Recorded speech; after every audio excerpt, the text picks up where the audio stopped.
Hey guys, this is Anarchist coming to you from the dark side of the moon, here on Wham Radio, because we have a mutiny, people. I'm coming right at you from beautiful downtown Berwyn, Illinois, and we have a great show for you guys here tonight. We're going to stay on some updates about the Cerveza bug, and we're going to talk a little bit on the political spectrum on the second half of the show. So let me get to you really quick with an important message from one of our sponsors, and then we'll get back to the top half of the show. Be a patriot. Support local businesses. Save the country by enjoying recreational cannabis with professionally made canna edibles by High Bites. Check them out on Snapchat and Instagram. The links will be provided in the description section below. Okay guys, so to the top half of the show. I wanted to give some updates and some lies that they're giving us here on mainstream media. We're going to talk about how the Cerveza bug is a bioweapon, that it's funded by the U.S. government, and it benefits the vaccine manufacturers. So I got a video clip I wanted you to take a look at. I do have the link to the full video in the description. So if you want to watch the full video, you could go ahead and check that right out. So let me just bring you guys over to this, and I wanted to show you how the Cerveza bug is a government-funded bioweapon and how it is used in a psychological operation to socially engineer and control us here in our own country. Found that in fact the coronavirus is not of natural origin and contains protein sequences that appear to have been artificially inserted.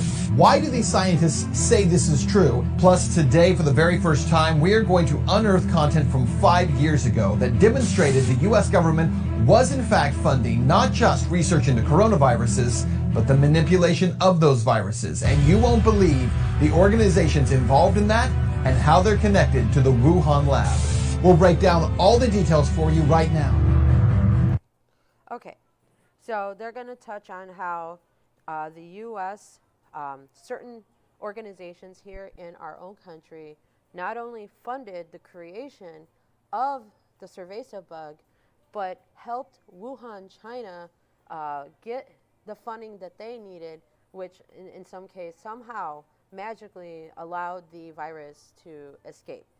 So let me try to scoot over here to this mark.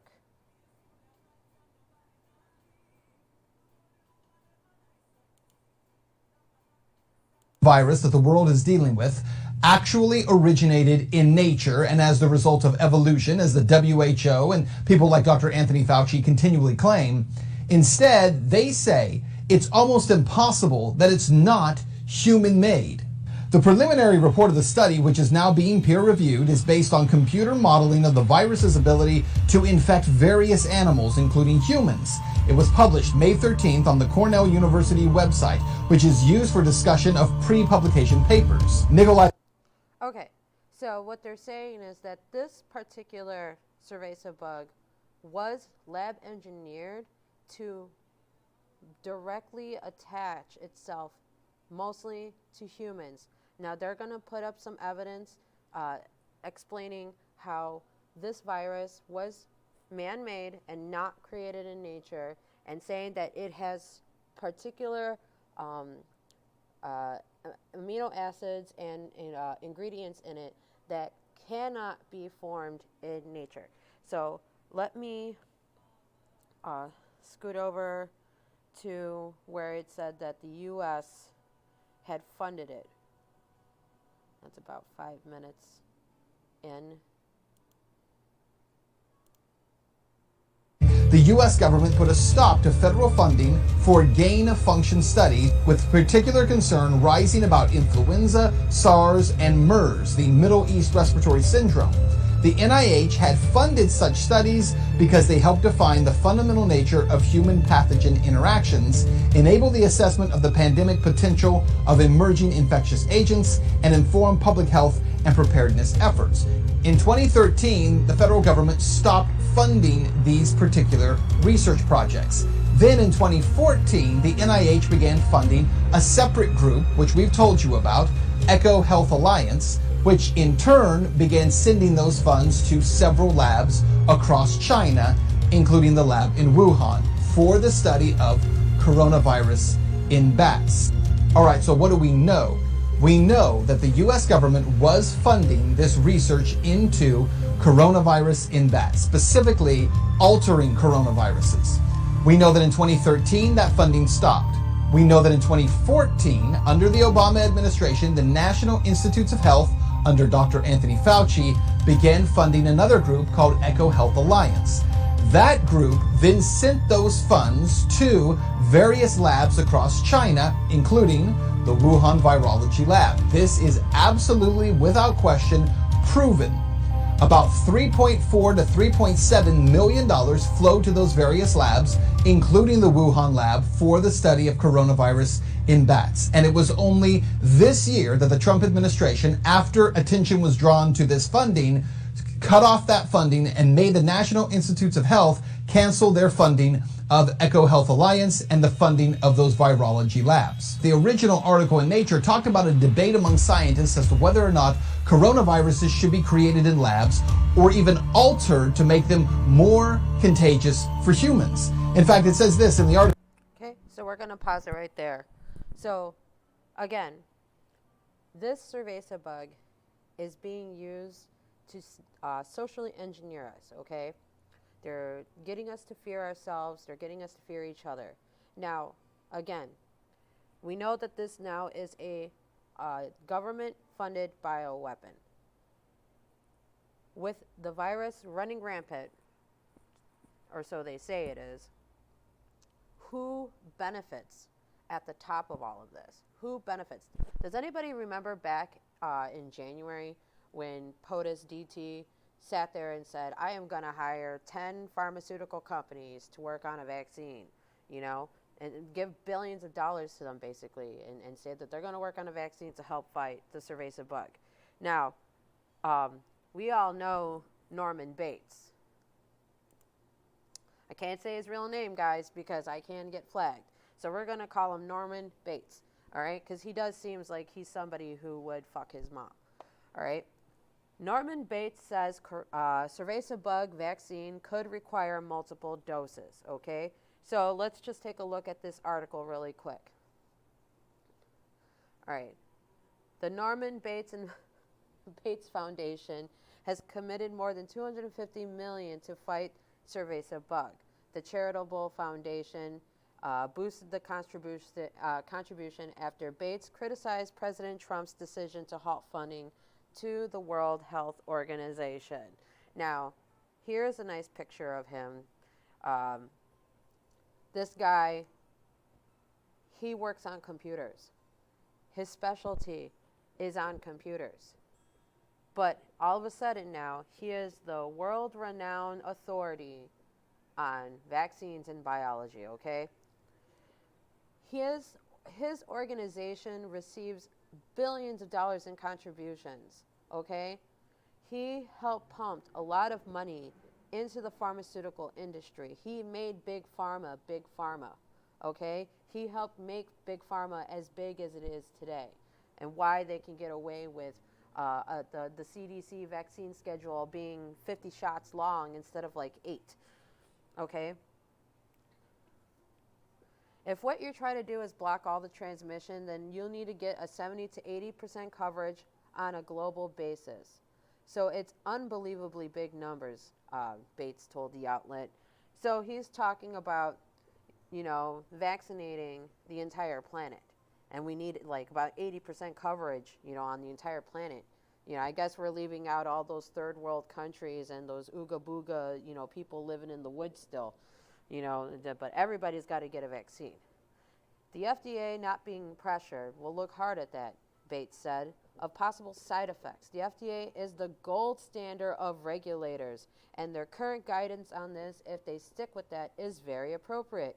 He's literally saying that the FDA, who has approved a lot of unhealthy drugs that were very dangerous to people, okay? There was a lot of FDA-approved drugs out there.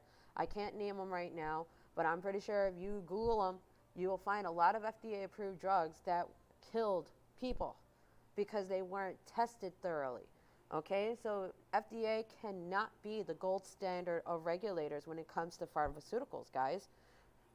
Okay, Gates' comments come after Cerveza Bug vaccine developers warned last month that the eagerly awaited vaccine may not grant full immunity after just one dose. The shots may need to be administered 1 month apart with a booster following several years later, experts said. So you don't just get one dose, you have to get multiple doses. And they're talking about, okay, you get one dose, you come back in 30 days, you get another dose. And on top of that, with a booster following several years later. So you get the 2 shots in 2 months, and then later on, maybe in a couple of years, maybe in 5 years, you have to go get another 2. So obviously, them pushing the vaccines and how many you have to get shows how much they're going to benefit financially from this. Okay, so let's move on to the next article. This one, U.S. hits 4 million Cerveza bug cases. Okay, guys? The number of confirmed Cerveza bug cases in the United States surpassed 4 million, according to the data collected by Johns Hopkins University. Now, we have to remember that Johns Hopkins University is supposed to be the end-all, be-all authority on Cerveza bug and the Cerveza bug numbers, okay? All right? America has to be number one at something, okay? The United States has by far the most confirmed cases and deaths of any country. Got to be number one at something, guys. If it's not bombing brown people, it's having the most amount of Cerveza bug cases.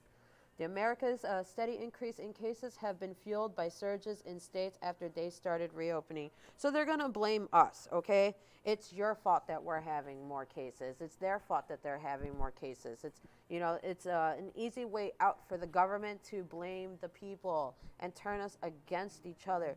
This is a classic divide and conquer tactic, people. Okay? So here in Illinois, they got like by the numbers, so they got like a nice little picture of the United States here. I live in the wonderful state of Illinois. So they're saying that we have 168,099 cases. We'll just say 170,000 cases. And then 7,560 deaths.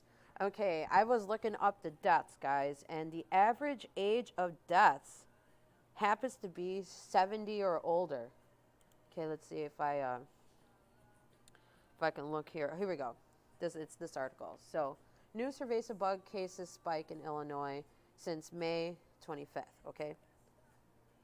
State officials on Thursday announced 1,624 new cases of Cerveza bug and 20 additional deaths from Cerveza bug, the respiratory illness caused by the virus. That's the most new cases since May 25th. Okay, so now they're saying the latest deaths. So now they're going by county to county. Boone County, male, 80s. Cook County, 1 male, 30s, 2 males, 40, 4 females, 50, 1 female, 80s, 1 female, 100 plus. Okay? She was over 100 years old, guys. Like, she was over 100. She was bound to die anyway, but she must have tested positive when she died. So they're going to add her number to with Cerveza bug deaths. They're adding her numbers. Now let's see, where was that number I found? It was a beautiful, magical number. And I was looking at this and I was like, are you kidding me? Here we go. In the past 24 hours, labs in Illinois have processed, I'm going to just even out the number, 40,000 Cerveza bug tests for a total of more than 2.3 million since the pandemic began. So they just tested in 24 hours about 40,000 people. And they're going to add those numbers to the confirmed cases. Even if those people are asymptomatic and they are showing no signs of the virus, they're going to add those to confirmed cases. Okay, let's move over to the next one. U.S. notches, and this now we're looking at a world scale, okay? Because again, America's got to be number one at something. So U.S. notches 4 million virus cases. Europe tops about 3, okay, and fresh outbreaks. You believe this? So right now, as far as I know, the EU or the UN, they're calling for, Meanwhile, the UN warned that the world's poorest also need help. They're talking about calling for basic income. Now, we've heard this before, but they don't want to, they're going to repackage it, relabel it, guys. So they're calling for a basic income package. Let me see if I can find it in on here where they call for it. Because you could only imagine what is that leading to when they're telling everybody, oh, you could get a check. Even if you have a job, you don't have a job, you could get a check. It's basically UBI, Universal Basic Income, okay? So it's a very advanced form of communism. It's when homeless people, people who don't have jobs, people who are completely useless to society can still get a check, okay? Even if they don't work, people who are working are going to get more taxes taken out of them to pay for the people who aren't working. As if disability and SSI was just not enough for us to pay, we got to pay for everybody. So the coronavirus pandemic hit grim new milestones on Thursday as cases topped 4 million in the United States and 3 million in Europe, as fresh spikes from Belgium to Tokyo to Melbourne forced new restrictions on citizens. While EU lawmakers combed through the huge aid package for their economies, the UN called for a basic income for the world's poorest to help slow the spread of the pandemic. So their idea, classic idea of throw money at it, it'll go away.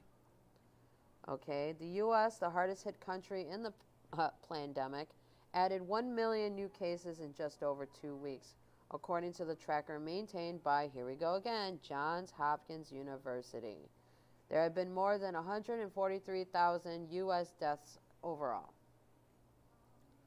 Meanwhile, the European continent now accounts for a fifth of the world's more than 15 million cases and remains the hardest hit in terms of deaths. Okay, they're also talking about the EU. I guess they're going to be lightening up on the border bans. So they're going to see huge amounts of migration too, because they were even talking about that being an issue too, and also in the spread of the virus. So it says funding of 199 billion per month would provide 2.7 billion people with a temporary basic income and the means to buy food, pay for health, and education expenses. Bailouts and recovery plans cannot be the only focus on big markets and big businesses, which they are right. Because if we keep giving all this money to the big companies, they're not going to give any of that money back. They're going to whoosh it off to offshore bank accounts, Swiss bank accounts, and we'll never see that money again. Many people who are losing livelihoods once the borders start opening will feel compelled to move. We should not be surprised if there is a massive impact on migration in the coming months and years. There will be new restrictions. There will be signs that the virus can quickly reemerge when the lockdown measures are lifted.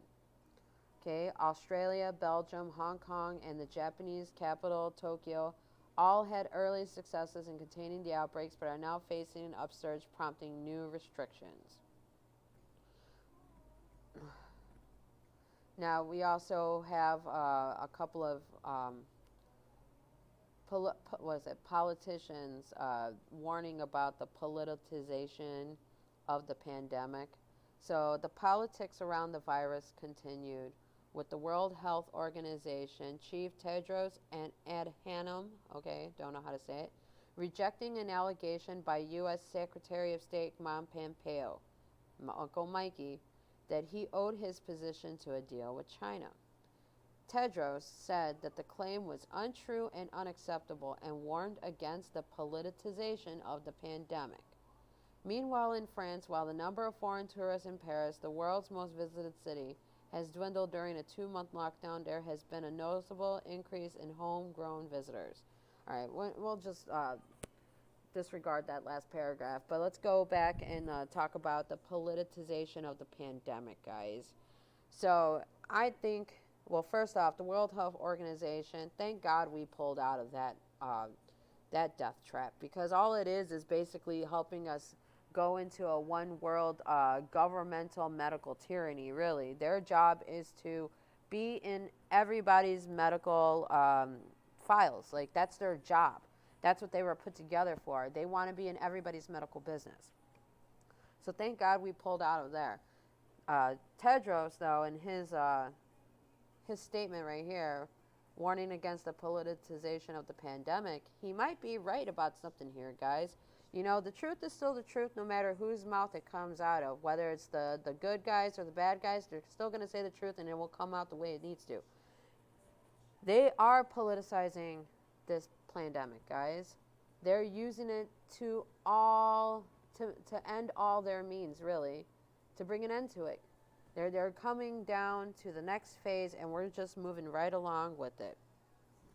And when we're talking about politicization of this pandemic, we're talking about restricting movements.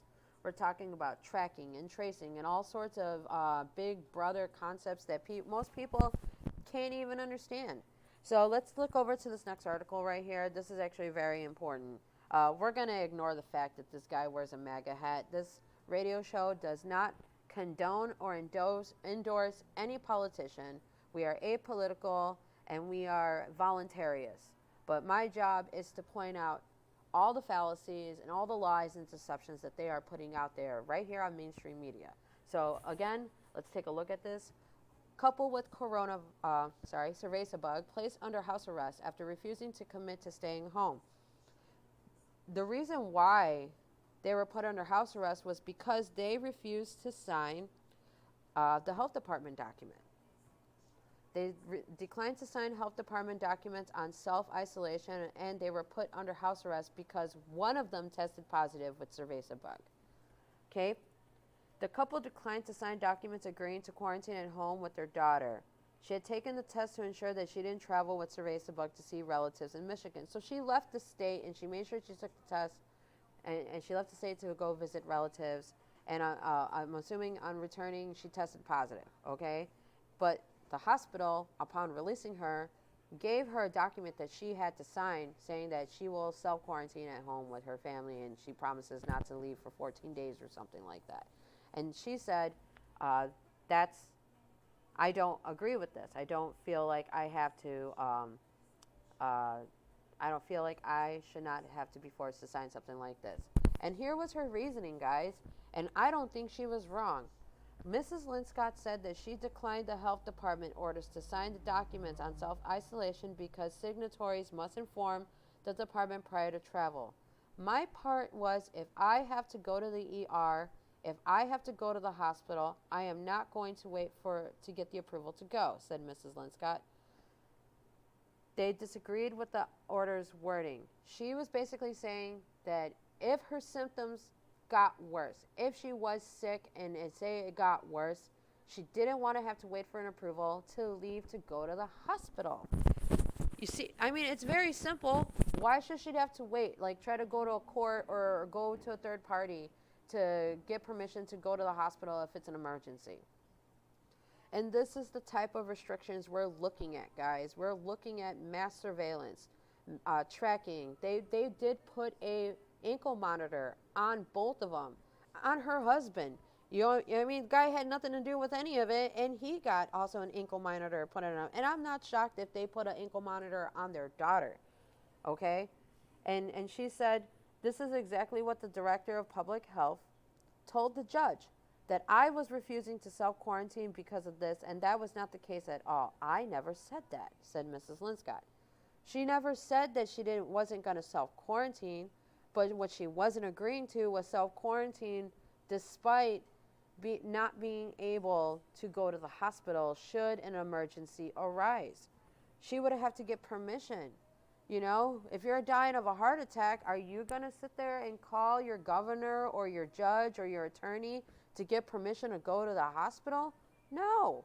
You're going to go to the hospital. Your friends are going to freak out and they're going to call 911 and they're going to whisk you away because that's their job. Okay?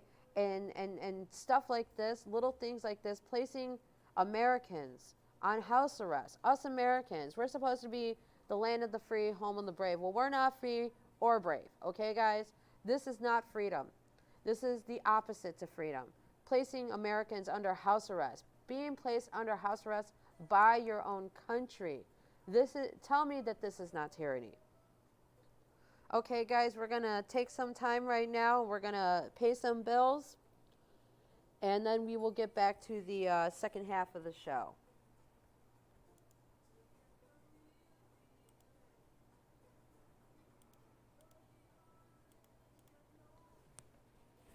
Okay, first up, we have Berwyn Tobacco and Vapes at 2825 South Harlem Avenue.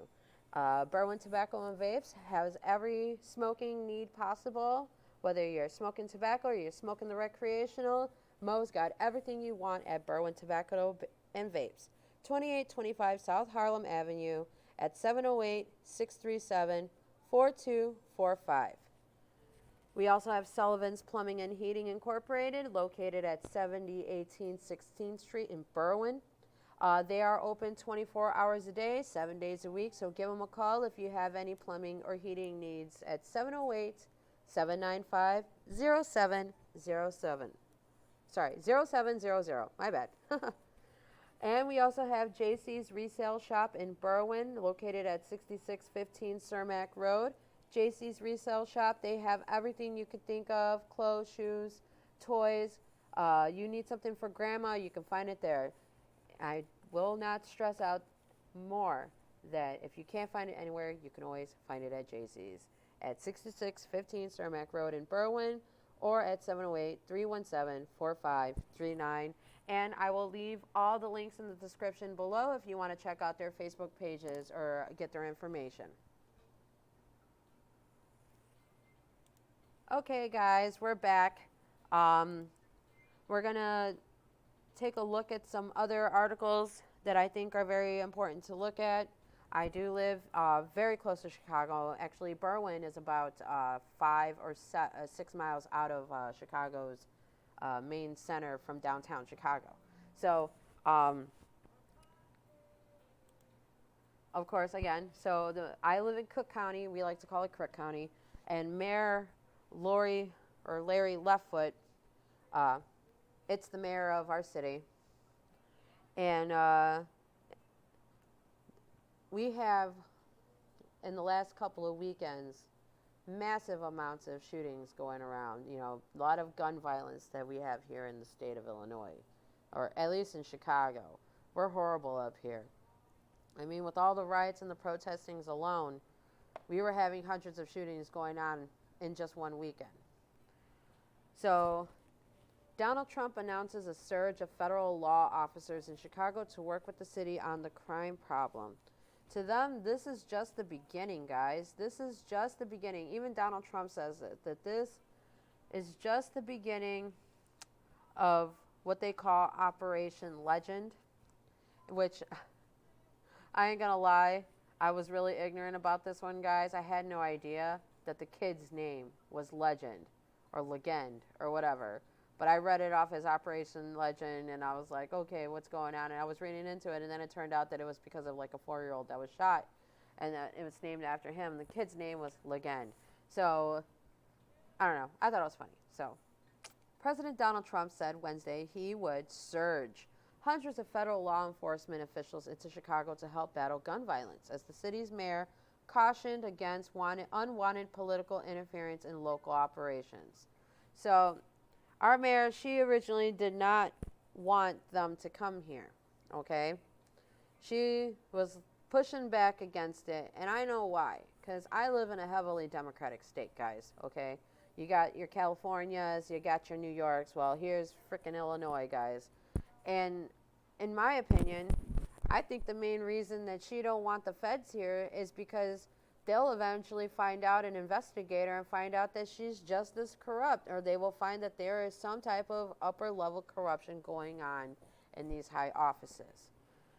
Joined by Attorney General William Barr, Trump promised that the action was just the beginning of federal deployments to cities across the country where crime has spiked. See, it's just the beginning, guys. It's not, there's not going to be any real end to it, okay? It is just the tip. And we're about to get the rest of the shaft. And that's basically how they get us. They think, oh, it's just for a little bit, it's just for a little while, but then it turns into months and years, and eventually it becomes normal. Okay, and a lot of mayors. Let me see right here where it says Chicago Mayor Lori Lightfoot appeared to open the plan while drawing differences from the Trump administration's quote unquote aggressive response to the unrest in Portland, where federal officers clashed with protesters as local and city officials called for them to leave the city. Federal agents who are here in Chicago have been here for decades. They know their city and they live here. They're not federal troops, Lightfoot told reporters Wednesday.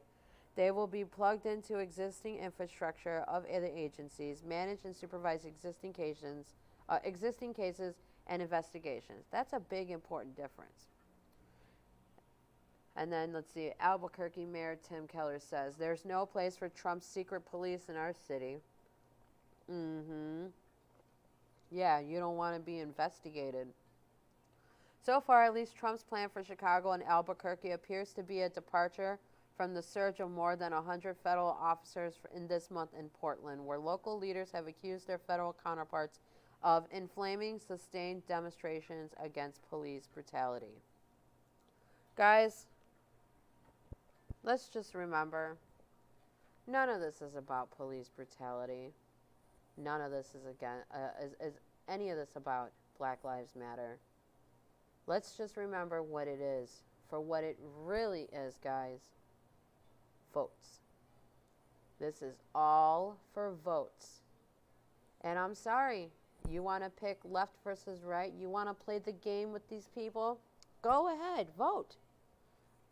Keep voting and keep playing this silly game with these psychopaths and sociopaths. They don't care about us. Only we, the people, can sit here and make any real difference in what's going on today. And let me move over to this next article about Larry Lightfoot here. She finally concedes. She was pushing back so hard against being investigated. She's like, oh, okay. And decides, okay, yeah, let him deploy the to deploy the troops here, right? President Trump called Chicago Mayor Lori Lightfoot on Wednesday evening to confirm his plans to send 200 federal agents to the city to combat a rampage of violence.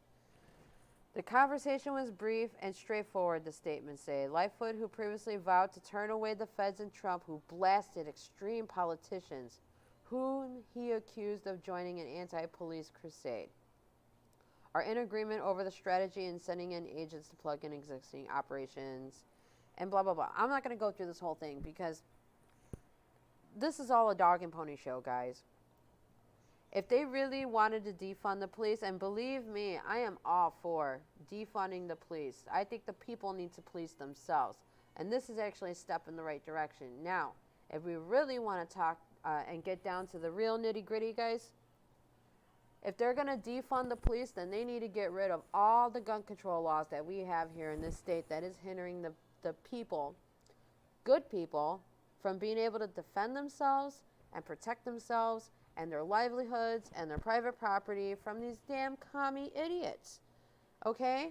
There are people running around looting, stealing, trashing, destroying private property, and they want to defund the police. Okay. Well, then that means that the people have to defend themselves. We should get rid of a lot of these gun laws. Illinois, my state, has some of the most strictest gun laws in the country, which is why it contributes to a lot of the shootings and the gun violence we have here in this state, guys. They're trying to lie to us and tell us that because of all the gun laws that we have here, it's preventing criminals from getting guns. That's not true. Criminals don't freaking care about our laws. They're going to get a gun whether they want it or not. They're going to get it. They don't care about the laws, but it's the law abiders.